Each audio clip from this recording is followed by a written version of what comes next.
What happens when you get into debt? You're supposed to go and rob a feckin' bank, are you? And you can't. I'm going to struggle to pay this. Or won't pay it back. It doesn't matter what you want, sir. Unfortunately, that's the law. We meet the High Court enforcement agents who are pushed to their limits.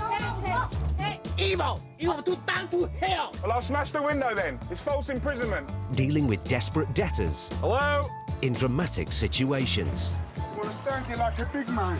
Leave it. Talk to me. Talk to me. Push me about. We meet the people who are losing their homes. You can't go anywhere else apart from back in hospital, but that could set him back. And their possessions. The desk should go in. Everything. You're joking. Okay. Because whatever happens, High Court enforcement! if you can't pay, they'll take it away.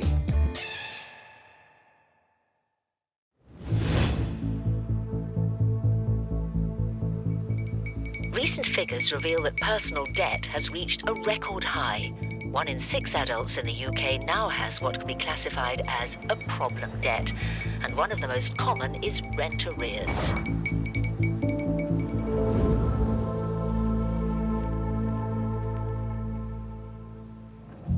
Let's roll. Stuart McCracken and Elmore Victor are High Court enforcement agents who work across the north of England. Oh, it's a beautiful day indeed. It's 7:30 a.m. They're in Liverpool on their way to evict a family who are behind with their rent. If people don't pay the rent, then they've got to be evicted. The landlord claims he hasn't received anything from them for months. But there's a complication. From what we can read in the notes, one of the occupants is classed as vulnerable. It's a child, I believe. Is it a child? I mean, the case notes say it's a vulnerable child, but that's so wide open, isn't it? It can be wide open, yeah. Vulnerable is a wide umbrella. 47, 49. There we go.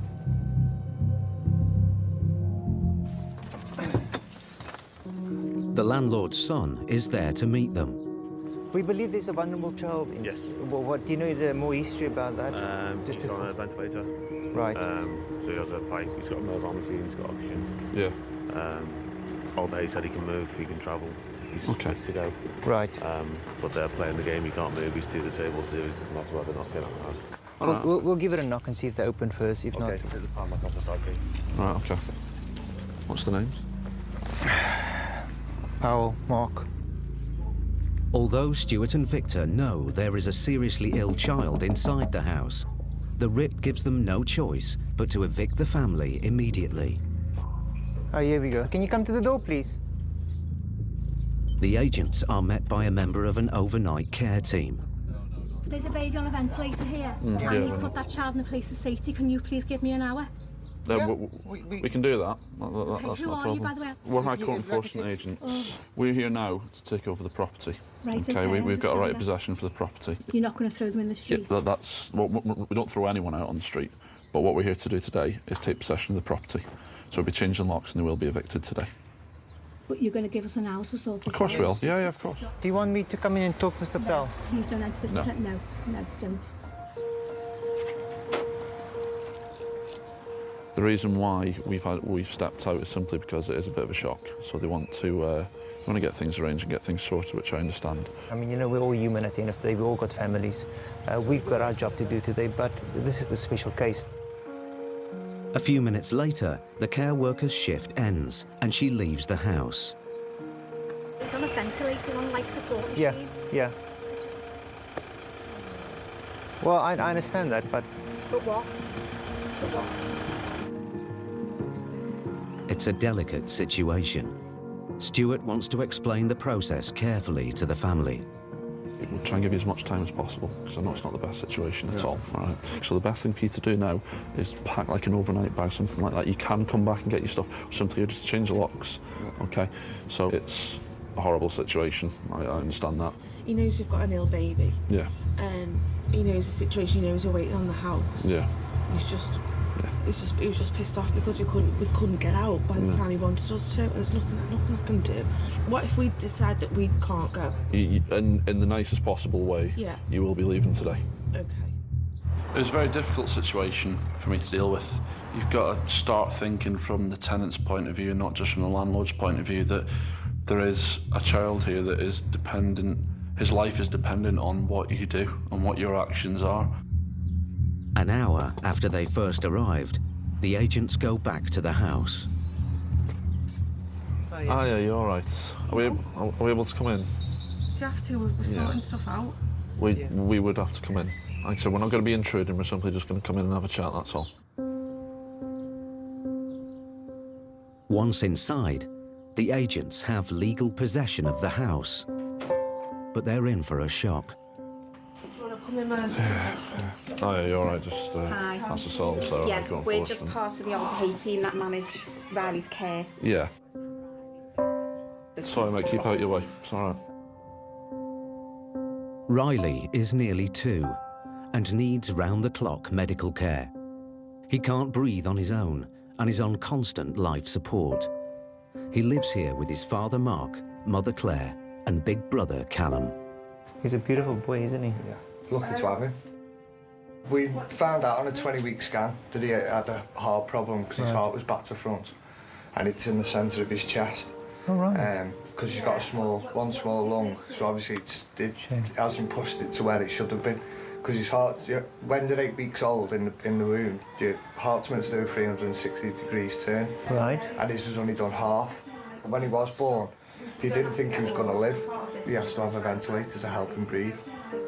What does the doctor say long-term in that? Hopefully he'll be off it by the time between the age of now and 10. He can go up to the age of 10. I was quite shocked when we walked in and it was a little boy on a life support machine. It's about 2 years old. It was a big shock and emotional, very emotional, to be honest with you. In a situation like that, you do think of your own family and you also realise how blessed we are. Despite Riley's condition, legally, the agents must carry out the eviction today. It's a writ of possession for this property for today. Because they need this documentation to take it down to the Housing Association, because they will need to go in some kind of emergency accommodation. But rehousing a little boy like Riley isn't going to be easy. He needs plug sockets to run his life support equipment off. That needs testing and safety testing. All that takes about 2 or 3 weeks to set up. Yeah, well, I'm not going to be able to get that in emergency accommodation. So there's absolutely no way to appeal this or to... No. Not from a high court level. Riley spent the first 16 months of his life in hospital and only came home 6 months ago. Mark stopped work to look after him and fell behind with the rent. You have to change all his tapes, change his tubing, medications every so many hours. That is our job. It's our job. He's our life. You can't have a job, basically. He is our job. You can't leave him because if that pipe comes off, it's life-threatening. These circumstances are unlike any Stuart has ever faced. We're here to take the property back, but our main concern is the moment. Forget about the house. Main priority is getting the little lad sorted. We're all human at the end of the day. What's all the time? We've got a time limit to go. Pack a bag. You've got 7 clear days from today to come back for the rest of your belongings. The family are now homeless. Riley needs life-saving equipment and round-the-clock care. But the family don't know where they'll be sleeping tonight.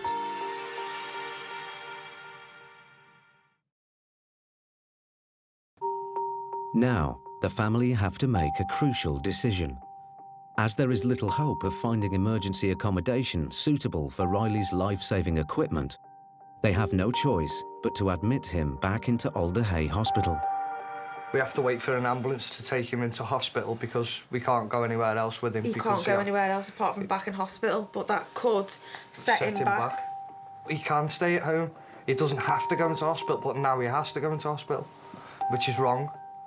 But moving Riley into hospital means that his brother Callum has to stay somewhere else. And it split the family up because we've got one child living somewhere else and we've got another child in put back in hospital. And we've got nowhere to go. It's the landlord. The landlord has pushed it through to the High Court and we've turned up to this address, you see. So it's only when you actually get in behind that door, speak to the parents and actually see it for yourself, you might think, oh. The family knew they would have to move. They were waiting for the council to finish adapting a house suitable for Riley's needs. The house will be ready in 2 days' time, but their landlord wanted them out today. See what I mean? Yeah. See how close he knew that we were. Yeah. And he still had to put us through this. Yep. The agents have no control over when the High Court writs are issued. But just 48 hours could have prevented Riley from having to go back to the hospital and the family being separated. The landlord knew this. He knew we were waiting on the property. It's just not fair. That someone can actually do that to you, knowing the circumstances that we are going through. I think it's disgusting. I don't know how they're going to sleep at night. You can't meet a little lad like that and not be affected in any way. He hasn't stopped smiling since we've walked in. He's been bouncing, dancing along to his TV. It's now 2 o'clock and Riley's ambulance arrives. However, his care team have to make sure they take all of his medication and life-saving equipment, as the locks will be changed as soon as they leave. 2 vents, yeah. 2 suction machines, yeah. 1 SATS monitor, yeah. 1 handheld SATS monitor. In the back. Okay, meds. All his meds are in a bag in the thing. What happens now then? You just need to arrange with us and we can arrange with the landlord when you need to come back and collect the rest of your things. All your stuff will be safe and secure, okay? I'm sorry, baby. Good job you don't know. 6 hours after they first arrived, the eviction is complete. For Vic and Stuart, it has been the most difficult they have ever carried out. You drive down each street and you don't really see anyone in their houses or anything like that. You don't really know people's stories or people's lives, but they're on it 24 hours a day, 7 days a week, and their lives are completely turned upside down. The good news is that he will eventually become off that life support. It's just at this age, because he's so young, he needs the machine to basically force his lungs to make it stronger, really. So 5 years from now, he might be running around with his brother and his mates outside the property, and that's great. You know, that is really good news. And so hopefully one day that family will have a normal life again.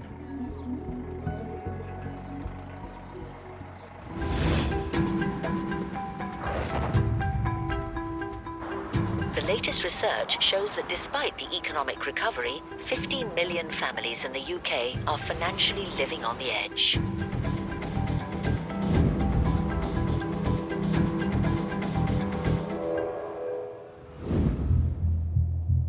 Another day and another potentially stressful job for Stuart McCracken and Elmore Victor. This morning, they're in Birmingham to recover a £3,350 debt owed to a landlord for unpaid rent. Oh, early start. Early start, Vic. Very early start. Early bird catches the worm and all that. Well, it depends what the worm is, isn't it? The writ instructs Stuart and Vic to collect payment today or remove assets to cover the debt. It's not a bad area, though. So hopefully when we get there, hopefully there might be a car on the drive, because most of these houses have got big, long drives. But the person named on the writ is not the tenant. It's her father. He agreed to be the guarantor if his daughter fell behind with the rent. Now, he's liable for the debt. Oh, burger bar. Kath's Kitchen. Kath's Kitchen. And a plate number, which I will do an HPI on right away. There's a car and a mobile kitchen in the driveway. These are assets they could seize if the tenant's father can't or won't pay. Kath's Kitchen. No, I'll tell you what, mate. I can go for a full breakfast this morning. Maurice. Just going to do an HPI, all right? It's Vic, mate. You're right. Vic checks the car isn't on finance, while Stuart approaches the house. Hello there, sir. We're after Mr. Palmer. Yeah. Is that yourself? Name's Mr. McCracken. I'm a High Court enforcement agent from Direct Collection Bailiffs. It's regarding an outstanding High Court writ. Going through, love. We're going to court. Yeah. Like I said, so what's happening with this?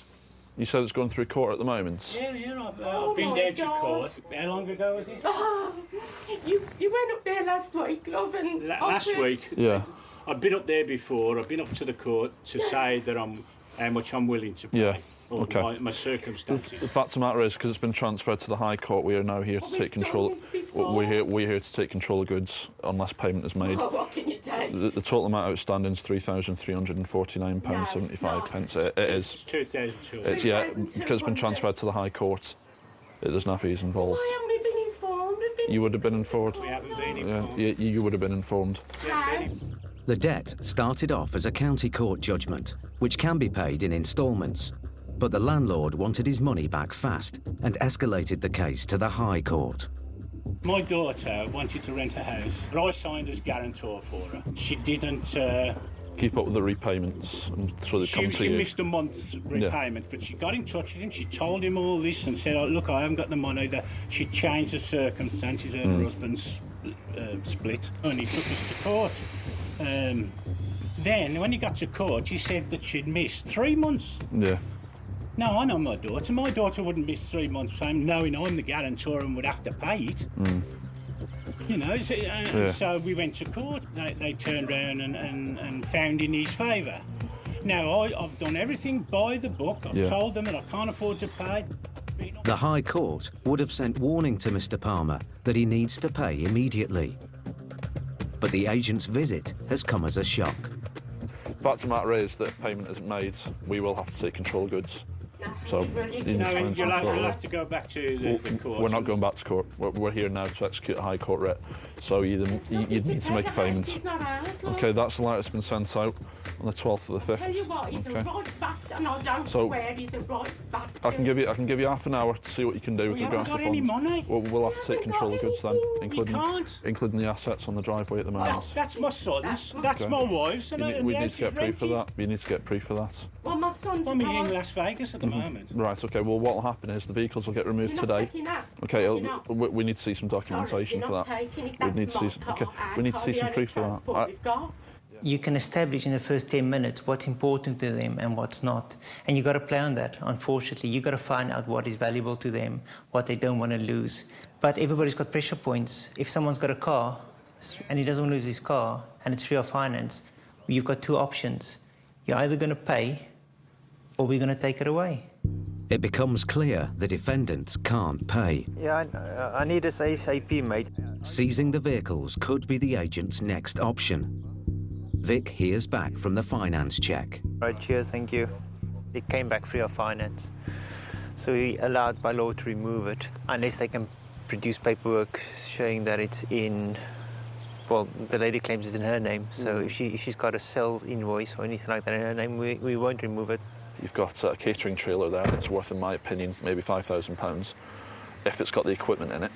And you've got a Toyota RAV4 there, which 03 plate you'd probably get about 1,500 quid for, maybe 1,800 quid at the most. Mr. Palmer finds the vehicle's paperwork. It shows his wife is the registered keeper, but it's not proof of ownership. Have you got a sales invoice for this vehicle? Sorry? Have you got a sales invoice? Oh, God. The sales invoice, we bought it second hand, as you can see, it's not a new car. There isn't any need at all for this. But, you know, we're decent people, we're not tramps. It's rich man versus poor man all over again, and it's just then on. We haven't done anything wrong. He said he's done everything by the book, which is fine, but you need to remember that the client's done everything by the book as well. Looks like a decent gentleman, pensioner, trying to help his daughter out, and then he got stung with a bull. I suggest if you speak with your daughter, see if she's got any funds, considering that she's the one that's run up the debt in the first place. I've been feeding her because she hasn't got any money to buy food even. Yeah. Sadly, it's not going to stop with what we're here to do today. It's not. It's nothing to do with that, sir. Nothing to do with that at all. They've got a job. They've got a job. Job's worth. It can be heartbreaking, but you'd do anything for your family. I know I would. I would sign on behalf of somebody in my family, regardless of the situation, because it's your family at the end of the day. But people need to remember that you are signing if they don't pay. If they don't pay, you're liable, and you've signed a contract to say that, yes, I will be liable if you do not pay or you default on any of your payments. So I don't understand why it's a shock to people when we turn up at the door and they say, oh, we only sign guarantor. But that's what a guarantor is. But the only way it's going to get resolved is by making a payment. Somebody needs to make a payment. Somebody. somebody. What are you supposed to do? You're supposed to go and rob a fucking bank, are you? That's not me to tell you what to do, sir. You know what I mean? But... All right, you've got your job to do. Okay, so what I'll do is... At the end of the day, okay, I understand that, sir. You can't take blood from a stone. After 20 minutes at the house, their daughter Sam, who ran up the debt, and her friend Andy arrive. How can people seriously do? How can you seriously command and do something like this? Morning. Dad, I've tried, they're just not interested. You came to? Pardon? Are you sheriffs? Yeah, High Court. You go, High Court. Why has he gone to the High Court when you're still at the negotiations? It's not. It's a CCJ. It's been honoured The claimant has transferred it to the High So what Court. the claimant is... So it's a CCJ that's been awarded against the defendant. So what the claimant has done is transferred it to the High Court. Tell you what he's in the state of a week. Yeah. From going from making an offer. We're in the making an offer stage. How much is it? The total amount outstanding is... It was 2,200, Andy, and now it's all of a sudden it's gone up to 3,200. Can you do that? It's on no with no notification. Stuart and Vic are at gridlock with the whole family. With tensions rising, will they get the £3,000 they came for?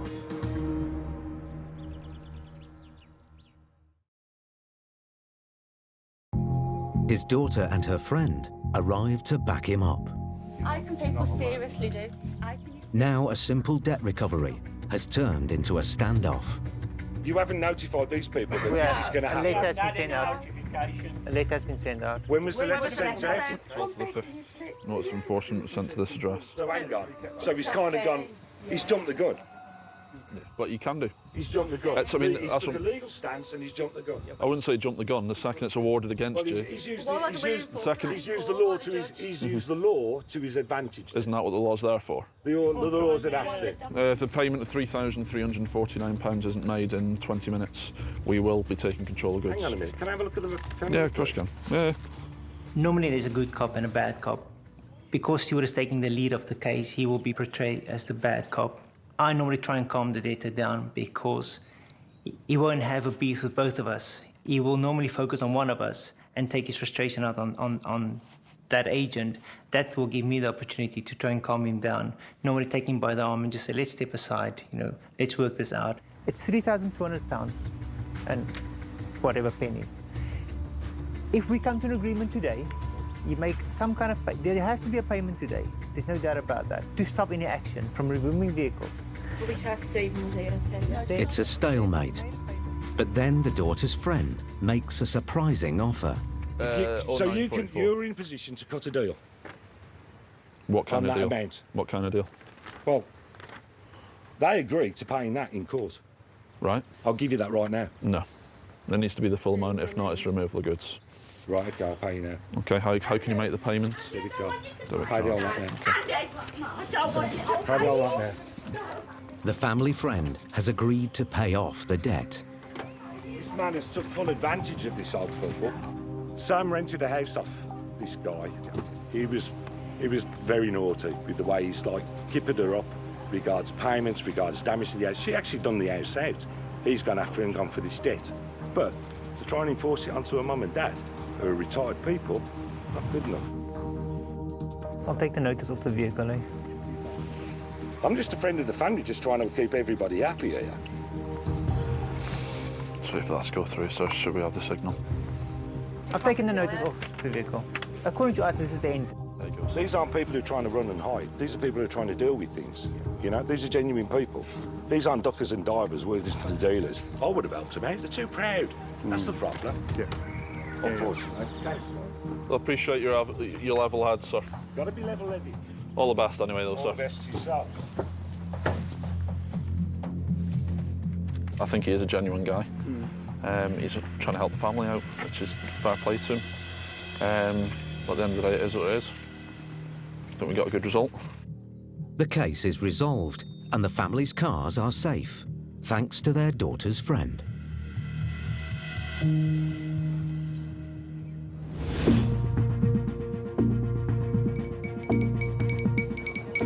New research shows Britain is in the grip of a debt crisis, with families in the UK owing nearly £1.5 trillion. And it's the middle classes who are the most likely to be in heavy debt.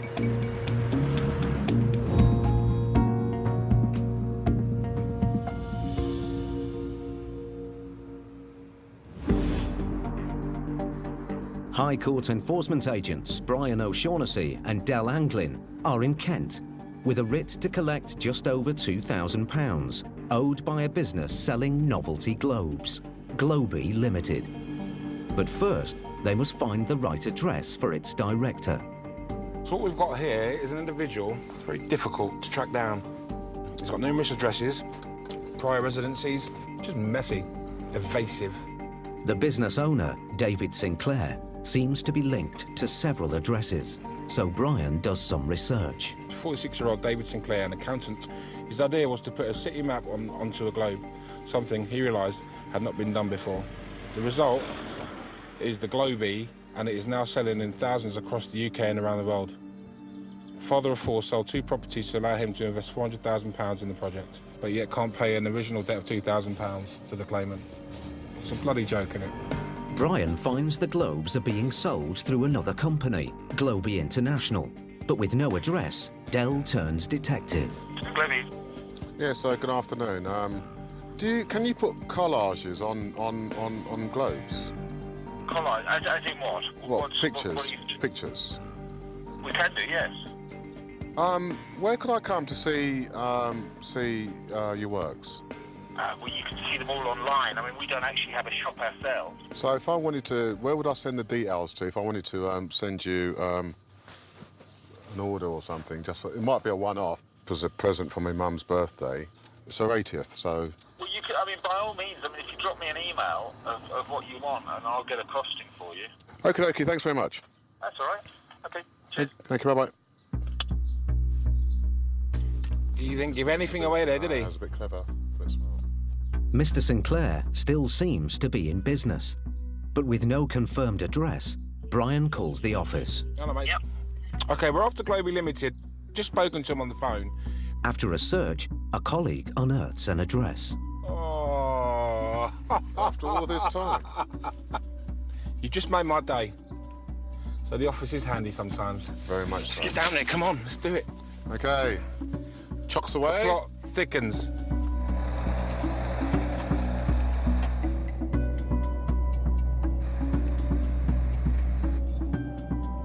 The agents arrive at what they hope is Mr. Sinclair's home. Let's get in the yard. Brian and Dell are allowed to enter the property through an open door to deliver the writ. Hello? Hello? High Court enforcement? Hello, is Mum in? Hello? Mr. Sinclair? Yeah. High Court enforcement agent, sir. Hi. I'm here on behalf of DCBL. Yeah. We've got a High Court writ, which you're obviously aware about. Yeah, it's it. Here to collect £2,323.20. It's all in dispute. So the amount does need to be paid. Well, it can't be paid because there's nothing belong. The company has ceased to trade. Has it? What are you trading as now, then? I'm not trading as anything. If you check on the website, it's still showing.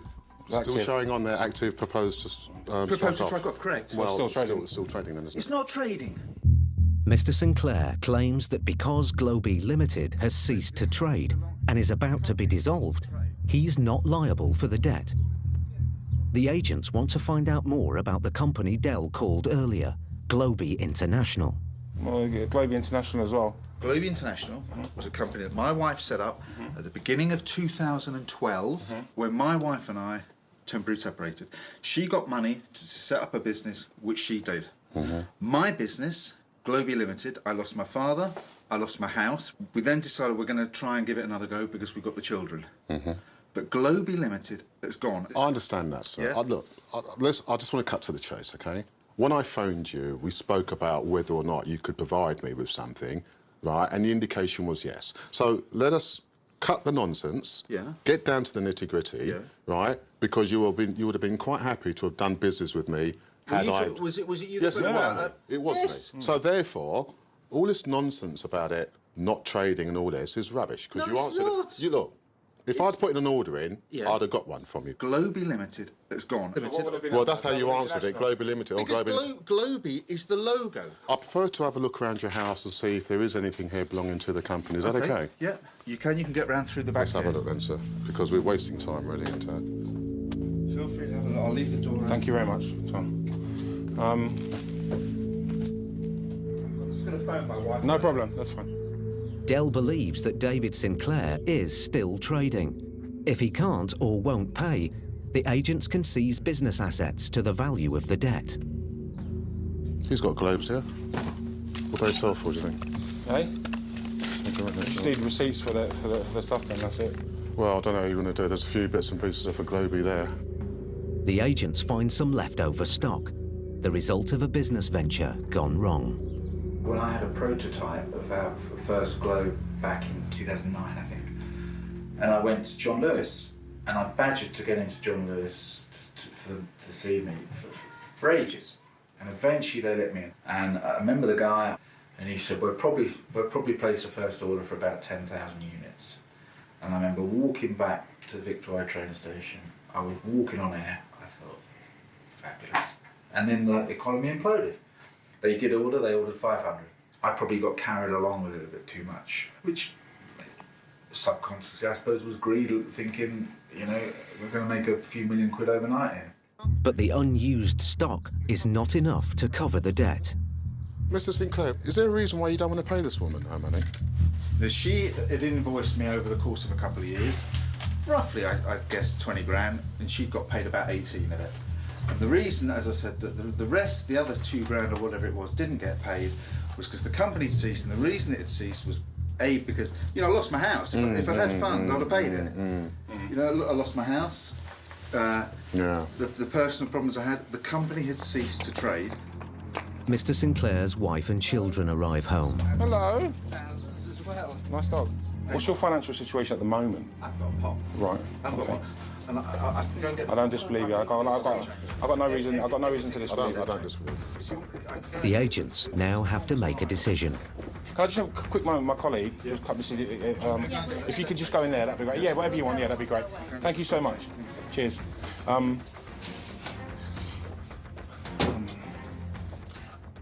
What's your thoughts? Yeah. Because of the company issue. Yeah. He's paid £18,000 from a £20,000 debt, so he's not an evader. He's paid. It was 20 grand. He's paid 18. So he's not a evader. The company just ceased to trade. With Mr. Sinclair's company, Globee Limited, close to being dissolved, and not enough company assets to pay off the debt, Brian and Dell decide not to pursue it. There's a couple of globes in here. There's a couple in there. It's not going to reach £2,500. The failure of the business has had a major effect on Mr. Sinclair. 6-7 years ago, I probably had an A1 credit rating, had a lovely house, swimming pool, 5 bedrooms, acre of land, very pleasant, very comfortable. Probably worked about 3.5 days a week. Then this idea took over, and obviously the whole thing's imploded. But my wife and I were basically working 25 hours a day, 8 days a week to resurrect things. Unfortunately, the claimant on this one, it's going to be difficult for them to get their money because the company's not trading anymore. You can't get blood out of a stone sometimes, so it's just unfortunate. But, you know, he's a nice chap. He's tried. He's paid the majority of the debt, and he just can't pay the last amount because, you know, the company wasn't trading. I was an accountant. I know people that they try and close companies down and then set another one up and with the stock and all this sort of thing. I know that goes on. But it wasn't us. You know, I've lost virtually... Well, I have lost everything. The only thing I haven't lost is my family. Despite their determination, Brian and Dell have come away empty-handed.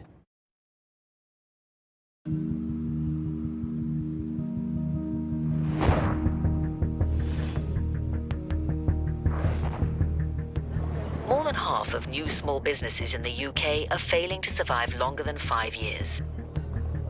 Top of the list of worries is cash flow, with 43% saying they're currently experiencing problems.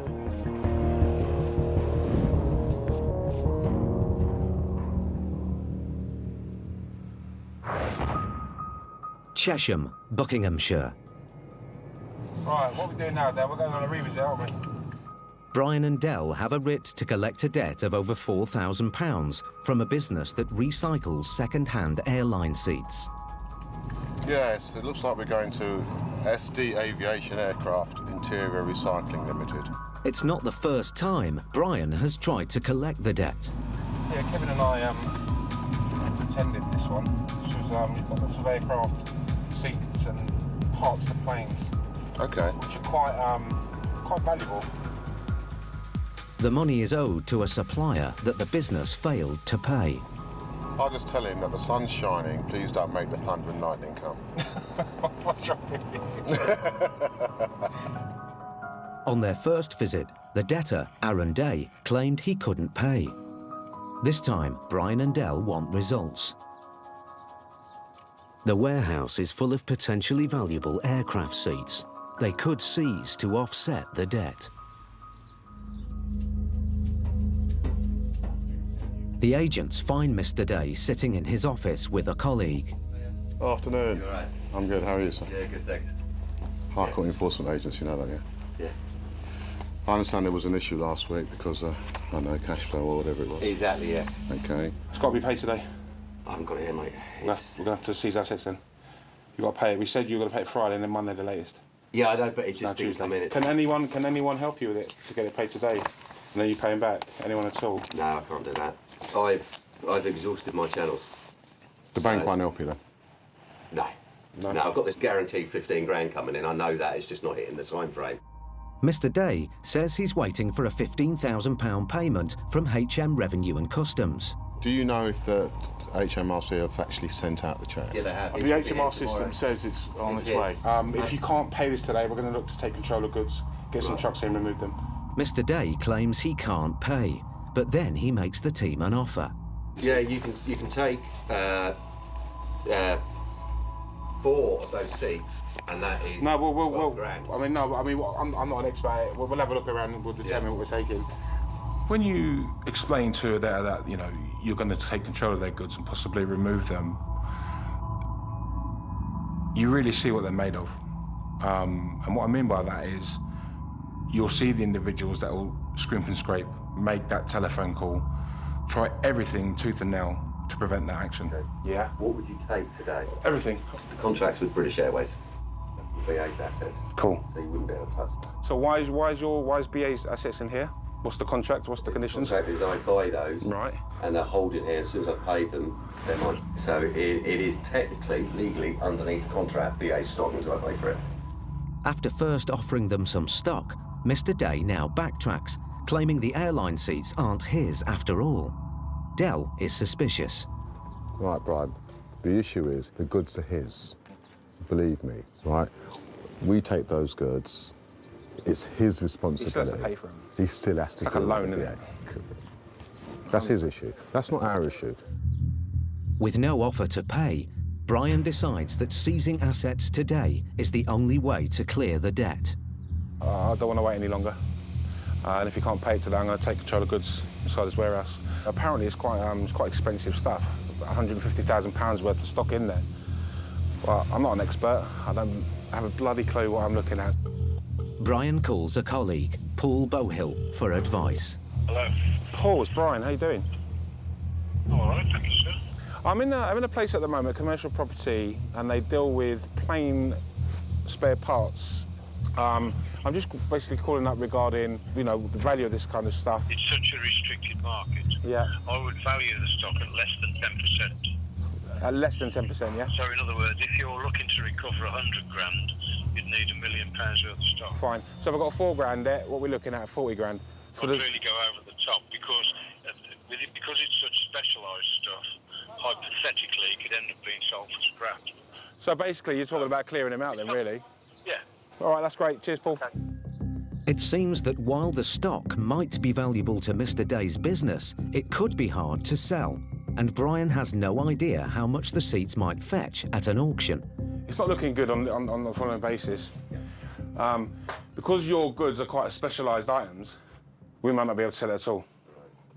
And that comes to the point, for £4,000 debt, we'd look to clear out most of your stuff here today. If I can't get it paid in half an hour, I'm going to start calling the necessary HGV lorries to come here and do so. The deadline is set.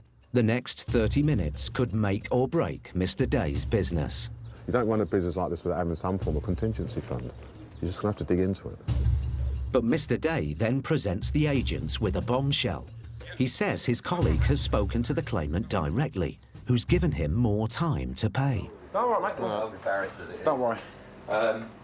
Right, he's just spoken to the guy, and he's going to ring your office to see if you can just give us 5 days. He's happy to wait. Go on, make a call to the office and let them know that they're trying to get hold of him. Just need 5 days, man. Let me call him now. Thanks. Brian calls the office to check Mr. Day is telling the truth. OK, fine. All right, that's cool. Cheers. Bye. It's weird. He's explained to our office that he hasn't made no such agreement with you, and he's going to call you back now and tell you you've got to deal with us. So I'm just relaying the message. Listen, don't shoot the messenger. Brian's been told that the claimant hasn't made any offer of a 5-day extension. Well, someone's telling a porcupine, eh? Interesting. He speaks with forked tongue. Now we can't trust anything he says. But the threat of losing all his stock has spurred Mr. Day into action. An associate has agreed to pay off some of Mr. Day's debt for him. I'll pass you over to my cousin. Are you in the country? Is he paying card, is he? Hello? Is he paying by card? Is he paying by card, is he? He wants the bank details. We want to. Yeah, that's fine. We'll do it now. Mr. Day's associate decides to pay the office directly. Brian calls to check the amount. £4 paid. He's paid another £120.61. They'll pay that. The associate has wiped out most of Mr. Day's debt in just one payment. Now Dell needs to get Mr. Day to pay the balance. You've got it, haven't you? £4 we have, so we just need £120.61p. Joking. What about 60 quid in my account? That's how broke I am. I'm just about to make it. Yeah. Anyway, how much shit? £120.61p. Mr. Day now asks another colleague to pay the remaining £120. Your payment has been made. There's a confirmation. That's from me, UK Recycling IT Limited. We should wait for that to hit, and then we'll be at your It's your part paid as well, so it should be within the hour or so. Thanks to his associates, Mr. Day's business is safe. The end to a debt that he didn't contest. I should have gone to court, and the reason I couldn't go to court because on that particular morning I had 2 boys at home that were sick and my wife wasn't there. If I'd gone to court, I would have won, but because I didn't attend court, it was viewed in the favour of the claimant. So that's my fault for not going to court. It's as simple as that. OK, well done, Brian. Yeah. And in just an hour and a half, Brian and Dell have got what they came for.